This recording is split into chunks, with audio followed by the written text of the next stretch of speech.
Hi everyone, welcome back to Jetstream Ginger's channel. If you're new here, my name is Irina, I'm a former Emirates flight attendant, and in today's video we're gonna spill some tea, the top 5 myths about being a flight attendant.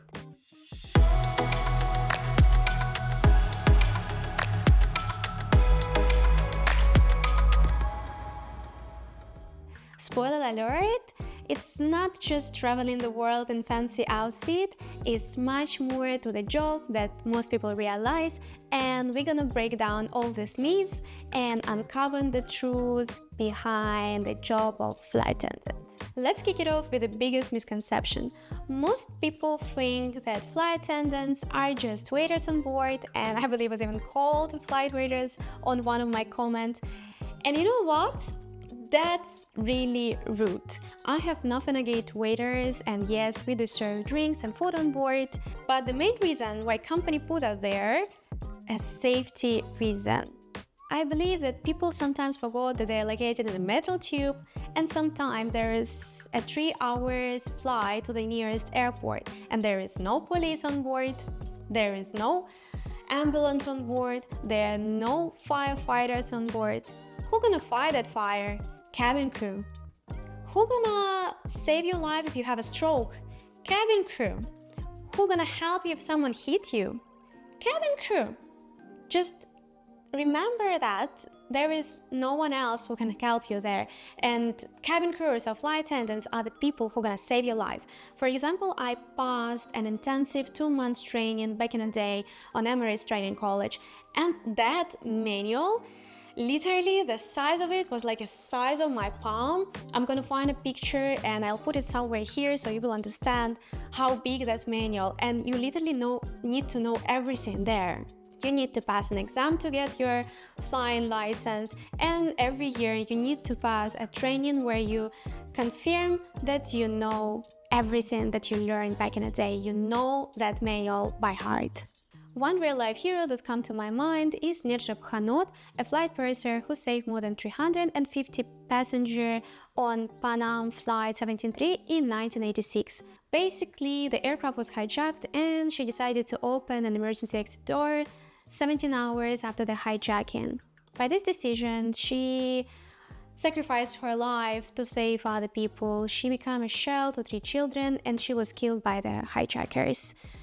So remember that flight attendants or cabin crew on board the aircraft not only to serve you food or drinks, but they might sacrifice their life to save yours. Next up, everyone thinks that we are living a travel influencer dream life, exploring for free every destination on the airline network.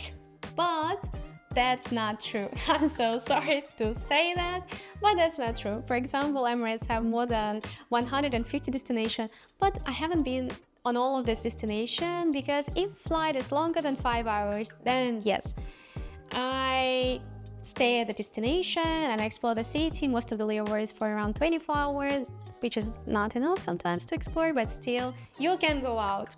But if flight is less than 5 hours, it's a turnaround. So basically you're going there and you're coming back the same day, so you can't travel to those destinations. And if you're from Europe, for example, the low-cost airlines like Wizz Air and Ryanair, they don't have layovers at all. But still, you can travel on your days off because every airline has a discounted ticket for employees. But it's not a travel influencer dream for sure. I'm sorry to say that. We fly in first class, open the sky, popping champagne, living my life. Speaking of glamorous, that's another big myth. Everyone thinks that flight attendants is all about high heels, red lipstick, perfect smile, and selfies in exotic destination, but that's not true. Sure, there are perks, but let's be real, it's not that glamorous as everybody can think, especially after 14 hours flight when you're jet lagged. You're just trying to look as a human being. You don't think about being glamorous and going out and doing the selfies. As well, you need to remember that it's still a job. And on board the aircraft, you are not just smiling to the passenger, you are taking care of them. Yes, you serve that food, you serve the drinks, you're cleaning. Yeah, if someone vomited, someone needs to clean it. And you're cleaning the toilets as well. It's not like a deep cleaning, but still, if it's messy, you're the one who's responsible for that. So keep it in mind that it might not be that glamorous as you think or as you see at popular Netflix TV shows. Cabin crew only work during the flight. There is also a big myth. Most people think that we work only when people embark the aircraft and we stop working when they disembark the aircraft. Sorry, wrong. Actually, we are starting our duty around 2 hours before the flight because we need to do the briefing, we need to do the pre-flight check, we need to prepare the cabin before passenger embarkation, and when we land, after disembarkation, we also have some duties. For example, we need to check everything after the flight. We need to check that no one left any stuff in the cabin. For example, in Emirates, we have post-flight duties like collecting used and unused headsets and blankets. So if passenger disembark straight after the door open, we disembark around 40 minutes after that. It's not a 14 hours flight, it could be 17 hours duty in total. And finally, most people think that it's easy to get this job. No. I flew with people who didn't pass the open day or assessment day until the 9th attempt. Yeah, it might be that difficult because the process is quite intense. You need to pass many tests, group assessment, final interview, exams, medical exams as well. By the way, if you ever tried on your open day assessment and it wasn't successful, I actually have a video how to pass it successfully with some tips. So it might not be that easy as well. For example, I have 2 master degrees and I speak 4 languages, and still it wasn't easier for me. On my open day, there was more than 100 people attending it, and only 5 of us get to the final interview, and I don't know how many people get the job. But as you can understand, the selection process is quite tough, and only few people actually get in the job, just the best one.